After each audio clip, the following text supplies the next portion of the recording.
Yes. Wait, maybe we should. Yeah, so, of course, I guess. Put like flag names and stuff on the board. The reading last night took me like In for like 5-10 minutes before Miss Wiggins comes, and we'll do our best to start right away. We'll write themes and stuff on the board, and we just discuss, and we get pretty into it. so it just makes you more creative, and it's not so like this as much as it is like it's more liberal, and you can actually think instead of just a question answer format. You also learn from everyone in the discussion. You know, someone else might have a totally different opinion than you do. I was the one who was in love with the guy, but he didn't love her. Oh yeah. And there was also, and then the Puck cast the spell, and then both the guys loved her.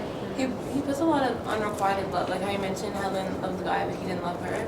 It's like with Romeo and Rosaline, well, he loves her or whatever, but please. Yeah. And it's like with Rosaline and Romeo, it's a lot of unrequited love. Why do you think he puts that in his plays so much? Did he have Be- unrequited? Because that He was brings very good. most drama. Yeah. Cause he what? It brings more drama than just, doesn't it? I think so, yeah. What does unrequited? Unrequited, it's like it's one. So it's less, not less. Yeah, and all like she's like referring to like. So each child is noted in my grade book on everything they do. I note every reference to the text they make, every insightful comment, every connection they make to an outside source, every time they interrupt, every time they are off topic. I note that in my grade book, and that's individual feedback for each child. But once a week, I'll also do a group grade. And I'll say, you know, this class was an A class today. You guys did all these things, absolutely. And let's look at the sheet. What didn't you do? And they'll tell me. Of this neighborhood staying still, will they not hear? What ho you mean, you beasts? And then he says, like, pretty much I'll kill you. Or you, yeah. On line 95 it says. Here's the criteria we want for a great Harkness discussion. You know, respect, no interruptions, citing the text regularly to support your point, no side discussions or off-task behavior. So they'll die if they fight. So of course Capulet's gonna be chill because he doesn't want to die. Tybalt seems like, what were you gonna say? I was just gonna say In an environment where I'm asked to step back and let the kids see what they can do, I find more often than not that they really can do it on their own. And so many classes, I'm biting my tongue and saying, should I give them there? Should I direct them there? Should I ask a question? And just as I'm about to do it, a kid comes. But when I was reading, I was surprised we haven't brought it up yet. But on when we first meet the friar, on page 85, he has this whole sort of like monologue about, I guess he's doing something with plants. Yeah. Yeah, I didn't With understand the that flower? passage really. I think that's a really important passage. It is. It's really, really metaphor. Yeah. Yeah. It's a Especially the very, meta. yeah, it's like an extended metaphor. You know, I watched the clock kind of ticking by, and they were talking about other things that hadn't quite gotten there yet, and I thought, should I direct them there? And then, you know, within a matter of minutes, Gigi said, I'm surprised we haven't brought this up yet, but I think we should really talk about this passage. And Eat it, it'll kill you, but if you smell it, it'll help you. And it's like has those two opposite ends.